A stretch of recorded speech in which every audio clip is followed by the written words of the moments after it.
Hello again from the World Blockchain Forum in London in Old Billingsgate Market. Joining me now is Abe Cambridge, and he is the founder and CEO of Sun Exchange.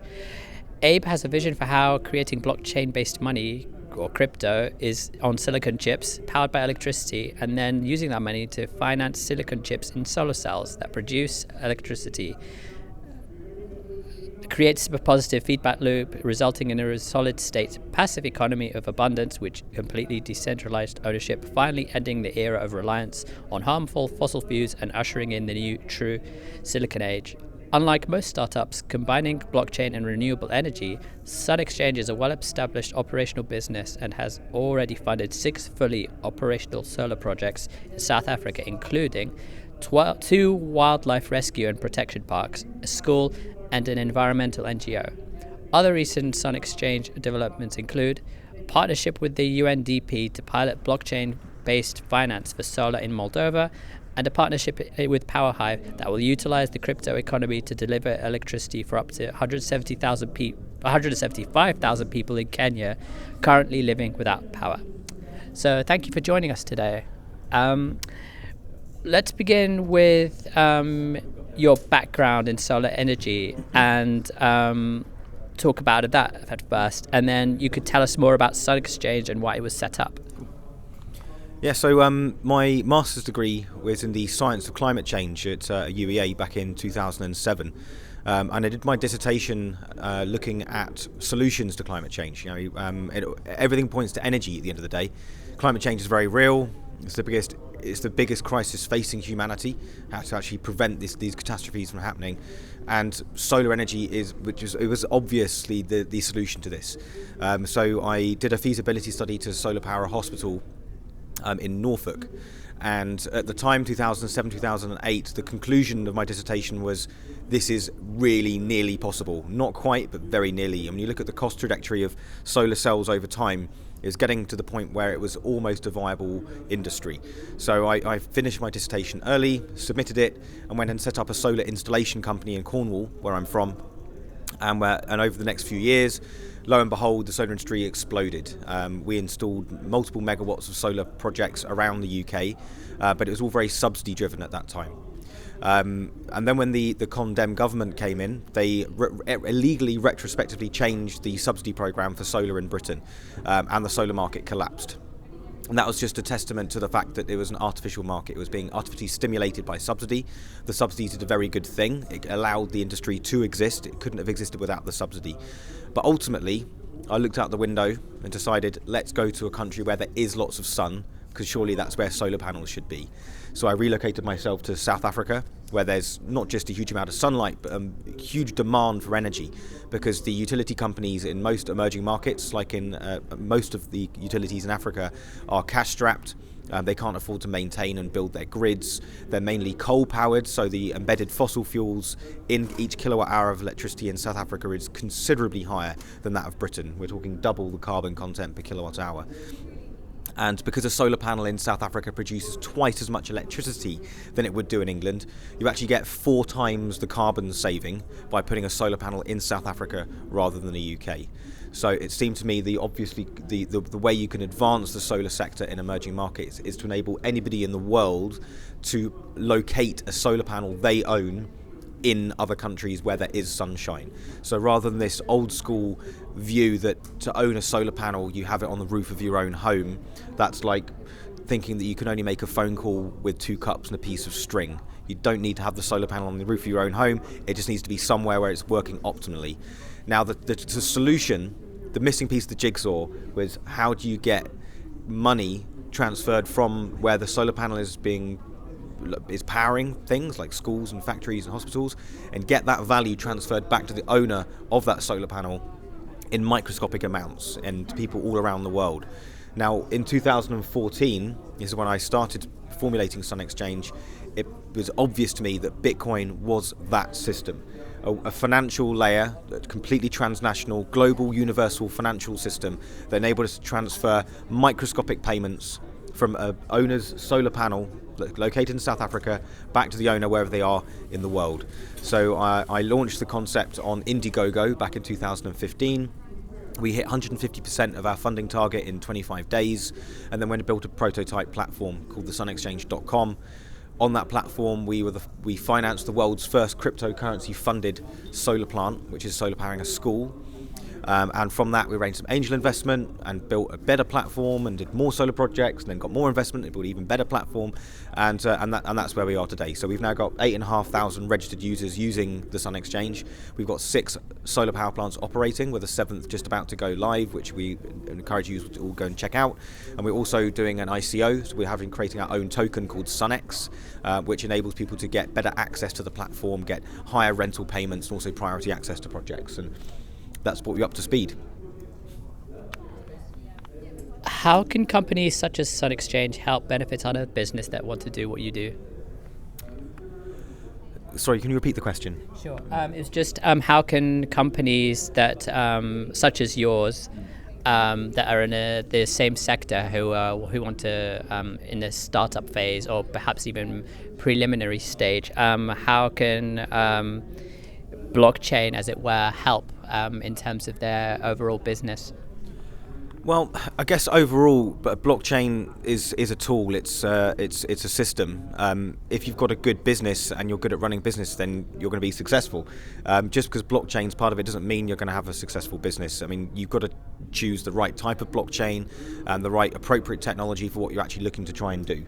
And we deal with payments, so Bitcoin was obviously the right system because that's a payment system. So just because you throw blockchain in what you're doing, it doesn't mean you've got a good business. It just means you're putting the word blockchain in the description. So you've got to be very sure that blockchain is actually the right technology for what you're trying to do, and make sure you've got a good model, and more than anything, build a good team, because you can raise all the money you want. If you haven't got a good team that can actually execute and deliver and get customers and keep your customers happy, then you've got no business. You've kind of touched on this, but I'm going to ask anyway. So what's unique about Sun Exchange over other environmentally friendly businesses, apart from the use of solar energy to mine or create cryptocurrencies? I think primarily it's because we have a platform that enables people to benefit not just socially and environmentally, but also financially. That's what creates sustainability. And yes, there are platforms that you can donate money to environmental projects, but that's a donation, and ultimately you can't keep going back to the same people for donations. But because our platform enables people to actually earn an income from owning a solar panel that's being leased to a project of their choice, means that they're actually better off. I mean, we're targeting between 10 and 15% rates of return on our solar projects, which, if you compare that to keeping money in a bank, not only when your money is in a bank is it being put to things like fossil fuel exploration and investing in weapons manufacturing, things you don't even know about, in a very opaque manner, and then getting rewarded next to no interest whatsoever for the privilege of using your bank account. Sun Exchange is obviously the next level. It's a transition away from broken systems, broken financial systems, broken energy systems, and building a platform that enables anybody to participate in this transition. And because it's open and it's global, it's international, I think that's what really we feel it separates Sun Exchange from other platforms that do enable people to crowd fund solar projects, but they're typically done in only isolated areas, one single currency. Because this is not actually a crowdfunding platform, this is a micro-leasing platform, people owning an asset and leasing it. It's very clear what it is. Anybody in the world can use it. Why is crypto via silicon chips and solar power so essential for blockchain projects? Not just yours necessarily, but anyone else for that matter. So there's the way that cryptocurrencies are produced on the proof of work protocol, which is what Bitcoin is based on. You need to use electricity to conduct what's called hashing, so doing computer calculations, effectively compressing the data that's being run on the network. The computers doing that work are using electricity, and in return for the work they're doing, they're getting rewarded with Bitcoin. They're getting paid 12.5 Bitcoin every 10 minutes for doing that work, of which there is proof of because it's in the blockchain. That produces needs a lot of electricity to do. In fact, I believe at the moment, I did my calculations yesterday, it takes 111 megawatt hours of electricity to produce one Bitcoin. That's a lot of electricity, by the way. But Bitcoin is so valuable now that you can use it to finance a solar panel. And you can actually create a quadruple positive energy balance. So you get 4 times as much energy out of a solar cell that you financed with Bitcoin than it took to create that Bitcoin in the first place. And that's a positive feedback loop. And as Bitcoin becomes more valuable, you can actually finance more solar panels with it. Now, if you look at this in a really simple sense, a cryptocurrency chip, like a mine, that's a silicon chip that's using electricity to create money. Now, when you use that money to finance the solar panel, which is a silicon chip that produces electricity that can be sold for money, that just shows you what's happening here. This is a passive, solid state economy that could be built, where money is being produced on a regular basis, just adds sun. Let's talk on the science of how this system works. Would you mind sharing a few words just from the sun, reaching its solar panel and how it ends up creating crypto? Yeah. So the sun emits photons. That's what light is, and a photon is a packet of energy. It has both properties of being a particle and a wave, which is why light can bend and travel, but it also has properties of a particle. Now, when those photons hit electrons in a semiconductor, which is what a silicon chip is, and in fact, interestingly, the solar photovoltaic effect, that's the ability to generate electricity from light, was discovered before the semiconductor. We have semiconductors, we have computer processors because Albert Einstein proved how the photovoltaic effect worked. So we had solar panels before we had computers. Not people think that. People think that solar panels is like a space age technology, but it existed before computers. Bit of a side story for you there. But ultimately, when a photon hits an electron in a semiconductor, it frees that electron up and it moves from the positive to the negative junction. That's creating current. So if you blast a semiconductor with photons, all those electrons are freed and it creates electricity. And that's what's going on the kind of the submolecular level of a solar cell. Now that solar cell, that current that's in a solar cell was then being put into an electrical circuit, and that can then do work. Now in our systems, we're not actually mining directly from the solar panels. We're not creating cryptocurrency directly from the solar panels. We could, but we're choosing not to. We're choosing to put that electricity that's being produced to productive use in emerging markets. So solar powering schools, factories, hospitals, anybody where there's actually a requirement for clean, affordable, reliable electricity. Now we're taking the money we're selling that electricity to the end users at a rate which is cheaper for them than alternatives.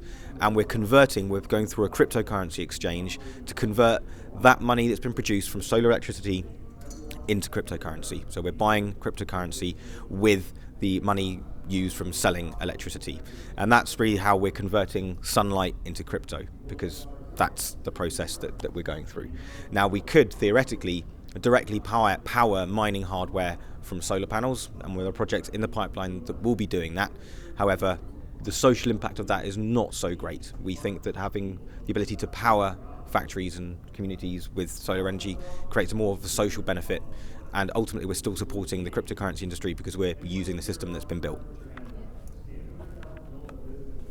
Let's talk about the projects you've undertaken, as we mentioned on the intro, that you've in South Africa in particular, where you've been involved with 2 wildlife rescue and protection parks at schools and an environmental NGO. Can you talk us through that and how that came about? Yeah, so the first project we did was for the Stellenbosch Waldorf School, and we wanted to start with schools because if you solar power the next generation of humans and they grow up seeing solar energy work, for them it's the standard. It's not alternative energy, it's just energy. And the way that our platform works enables anybody to participate in owning those solar panels. So some of the kids in that school were bought by their parents solar panels on their school's roof, and now they're earning Bitcoin throughout the whole of their school career. They're earning Bitcoin income. So not only does that teach them about the importance of saving and investing, it teaches them that cryptocurrency works. They're accumulating Bitcoin from an age of 7 through to 17, and they're being taught by electricity being produced from their own solar panels. It's a very profound series of things that are happening in one project. And that's what we did first. And it's around a 15 kilowatt solar plant, so it cost around $40,000, most of which was paid for in cryptocurrency from Sun Exchange members located around the world. And that went live in August 2016, and that was the world's first cryptocurrency funded solar power plant. We then subsequently solar powered a tyre recycling factory. They retread tyres for the mining industry. Mining in Africa is very important. It's one of the lifebloods of the economy. Resource extraction for things that we use every single day.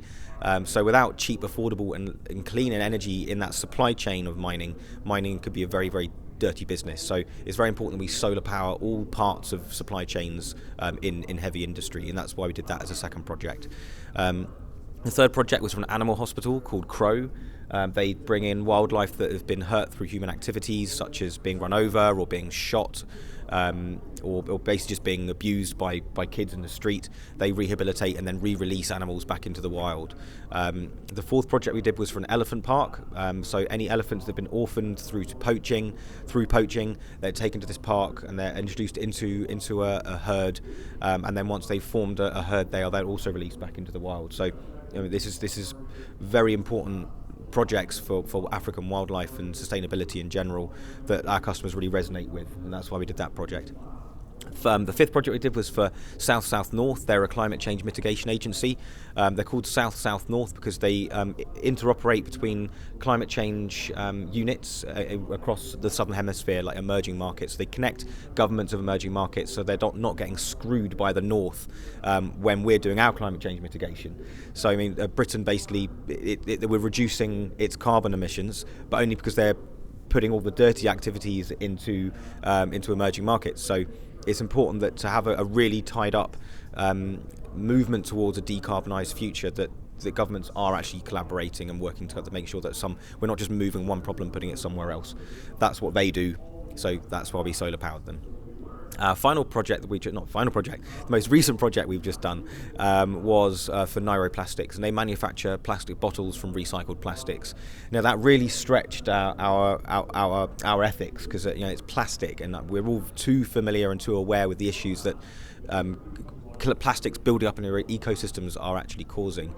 But when I looked into it, it became clear that this factory, they basically blow mold plastics. They blow mold the bottles that we all use, I use, and it's kind of unavoidable that we're going to have to carry on using these bottles. However, it's about the feedstock, the actual materials that are going into manufacturing these things. And so there's new plastics, like there's hemp-based plastic, which is biodegradable very fast from hemp, which is one of the fastest growing biomasses known to man. So you can make plastics from that. And once we've got those plastics, you're going to need factories like Nyroplastics to make those bottles. So it's not the factory's fault. It's the mix, the fuel that's being put in there, which is currently fossil fuel. So we tried to bring that to attention, so anyone who participated in that project is now aware that is actually what's going on. Like we need to transition away from plastics into more environmentally friendly alternatives. Our next project is for another school. I suppose this next question is more of people within, sitting in front of a traditional computer, but I think I'll ask anyway. So will creating crypto and silicon chips be available to use for non-developers or anyone else for that matter? Can you repeat that? So will it be used for non-developers, for people who have no experience with solar energy before? Yeah, I mean, anyone that's earning Bitcoin through the Sun Exchange, it's their Bitcoin. We provide them with a wallet that collects it. Actually, many of our customers are earning Bitcoin for the first time. They've never owned Bitcoin, but they're now earning it through Sun Exchange because it's so easy to do. I mean, you literally go onto the sunexchange.com, you choose a solar project that you want to be powering, you choose how many solar cells you want to buy for that project, press purchase. You can pay by credit card, bank transfer, or pay in crypto. And then once the project goes live, you start earning Bitcoin. So that's actually really an introduction for many people into the world of cryptocurrency. Now it goes into your wallet on the Sun Exchange dashboard. You can withdraw that into your own wallet if you have one, or you can just use that crypto to rebuy more solar assets into the future. So that shows that it can be used as a currency, but it is also a transfer of value. I mean, cryptocurrencies aren't really a currency. That's the thing. It's actually a protocol. It's a messaging system. It's how do you transfer value from one place to another.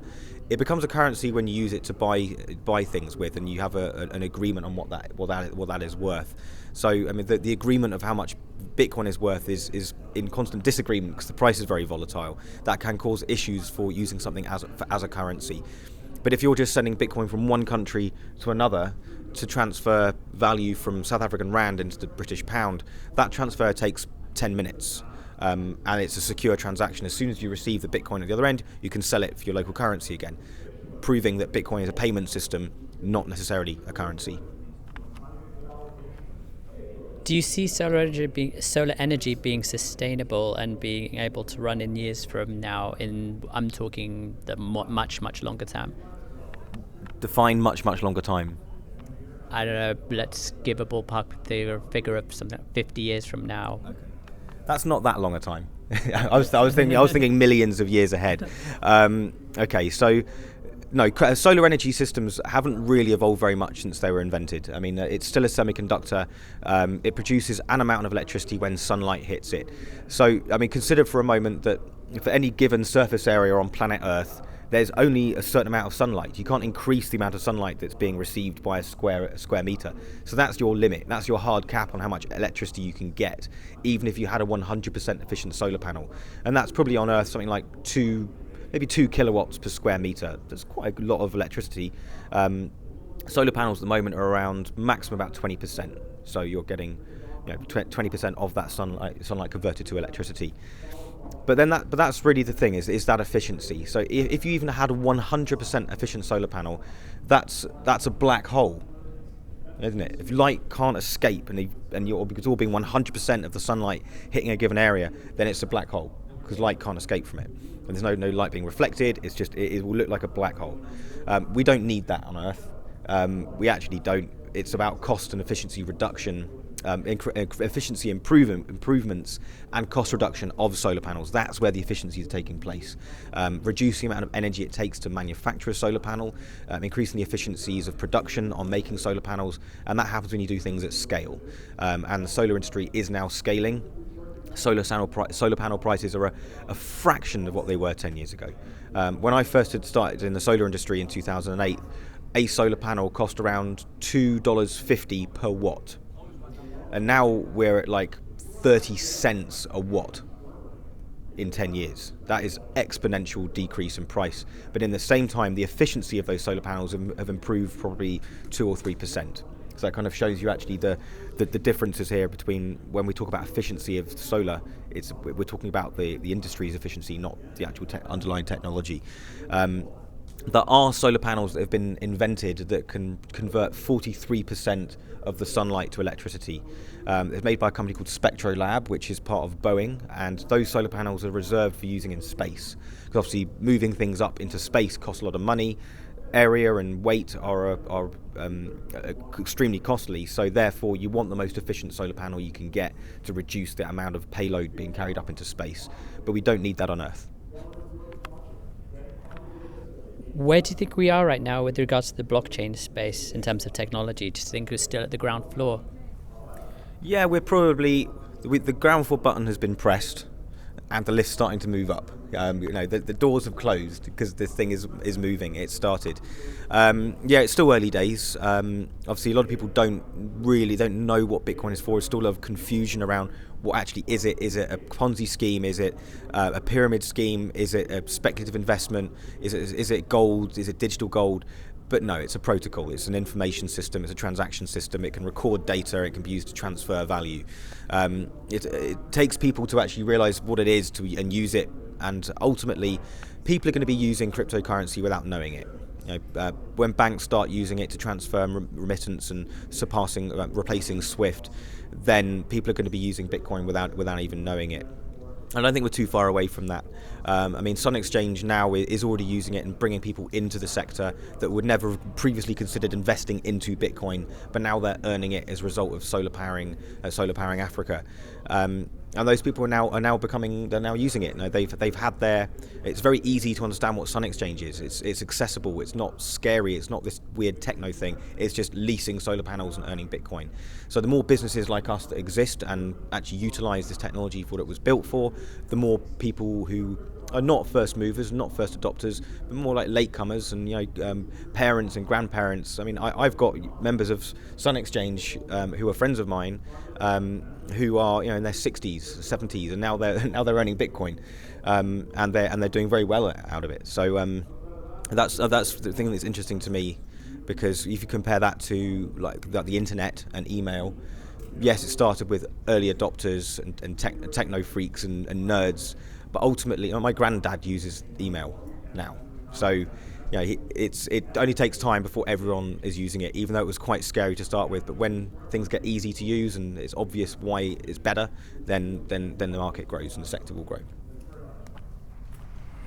It's very pertinent that you touch on the subject of Bitcoin as accessibility as we did with blockchain space, because I was going to ask you what your thoughts were on cryptocurrencies in terms of the bigger picture and pricing, and where you see them rising to in the medium term, maybe 2 to 5 years from now. Yeah, I mean, that's obviously everyone wants to think that everyone wants to know what the price is going to be, but no one knows. No one's got a clue what the value of Bitcoin is going to be. But what we do know is the more people use it, the more valuable it will become, because there's only a fixed finite supply of them. So there'll be people playing tug of war over trying to buy those assets to utilize them, and that's going to drive the price up. So what we've seen over the past 6 months since the all-time high in December, we reached about $20,000. It fell down to around 5,800, and it couldn't go any lower than that. There's a natural upward buying pressure. So all the speculators sold, all the people that came in too late, they panic sold. Everyone panic sold, and it hit 5,800, which is, you could see that was the natural price, or at least the base price, and that's how much the Bitcoin network is being used. You couldn't fall in lower that, because those are the people actually using the network. Now, as people start to use the network more, and this will only come through improvements to the system, so getting more transactions to be run on it. So the Lightning network is now available, so you can have many, or infinite transactions per block. That's a great breakthrough. Segregated witness was implemented, so it reduced the amount of data that's stored in each block. That was implemented and has now been adopted. And there is even side chains coming out there. So Rootstock is coming, which enables smart contracts to be run on the Bitcoin blockchain. These are all improvements which will increase the number of people using it and increasing the number of ways in which you can use it. That's going to drive the price up. And not to forget that next year we've got another halving event. Sorry, in 2020 there's another halving event. So the amount of Bitcoin being released every 10 minutes drops by half in 2020. So it's about 12.5 Bitcoin every 10 minutes at the moment. That supply halves in 2020. You don't need to have a degree in economics to know that if you reduce the supply of something and the demand's going up, then the price is going to go upwards. So I'm not going to give a price. I'm not going to give a value. But it's going to be considerably more than it is now in 2020. As for other cryptocurrencies, well, Ethereum's got some problems, but it's kind of facing the same problems that Bitcoin had, which is scaling. And there are alternatives to Lightning that can be introduced on Ethereum as well as side chains. That probably could fix it. But ultimately it depends on the demand for that network. But there's many alternatives to Ethereum now. There's many different smart contract platforms that can be used, and they're all battling for the same business. But in that respect, Bitcoin is unique because it's just a payment system, not really pretending to be anything else really. But it's still like the entry point. It's like the base currency of crypto. So whereas all these other altcoins and other platforms are starting up, everything has to go through Bitcoin at the end of the day, and that's what's going to keep that price up. And when an altcoin project fails, the money usually goes back into Bitcoin again. On a similar note, where do you see the future of blockchain in the near future and beyond in terms of the technology? Yeah, I mean, it's the future of blockchain is going to be in everything. Most things we do are going to have a blockchain element, probably because the payment systems behind it are going to be crypto-based. I would think that most kind of major centralized platforms like Facebook and Google they are absolutely ripe for disruption through blockchain applications. So there's like battles on in the crypto space right now to be the first to replace Facebook, for example, or YouTube. But it's a winner-takes-all scenario because ultimately, once you've got one platform that people adopt, that's the de facto standard for video sharing or something like that. So, there's a lot of competition in this space. There's been great projects and great platforms, but which ones succeed, which ones will fail, I don't know. But all I do know is that the early tech system of like giant companies like Facebook and Google, I believe they're going to be massively replaced by decentralized alternatives in the near future. So to wrap this up, do you have any advice for any students or any final thoughts you'd like to part knowledge with? I would highly recommend getting some Bitcoin as a starting point. Just go through the process of buying some. Don't buy more than you can afford to lose, because ultimately it could be a speculative thing. I mean, I choose to buy Bitcoin every month with as much as I can afford, and that's the best way to learn it, because once you own it, you start becoming almost emotionally aware of the value of it, and then you get to see like the price movements, and you kind of get familiar with actually what it's all about, and it stops being so scary. So that would be an exciting thing to do, and also is make sure you set up your own wallet, so you can create your own private key, which basically means keep your cryptocurrency off an exchange. Because if you keep your cryptocurrency on an exchange, it's not your Bitcoin; it actually belongs to that exchange. And I can speak from experience with this that causes a problem, because if that platform has a fault or you get locked out of your account, you can't access your crypto, even though it's yours. And so I was locked out of my crypto account over Christmas, and I saw the Bitcoin price go from $6,000 to $20,000 and back again, and I couldn't move my crypto because it was locked in an account I couldn't control, and their customer service department was too busy. So I mean, the whole point in crypto is like, it's self-responsibility. Self-responsibility is almost like a new counterculture. You don't be model coddled by someone doing it for you. Like, take ownership of your own stuff, and if you lose it, it's your fault. So getting a private key is important, because that key is actually where the crypto is, and the cryptographic hash is the key. That's the Bitcoin.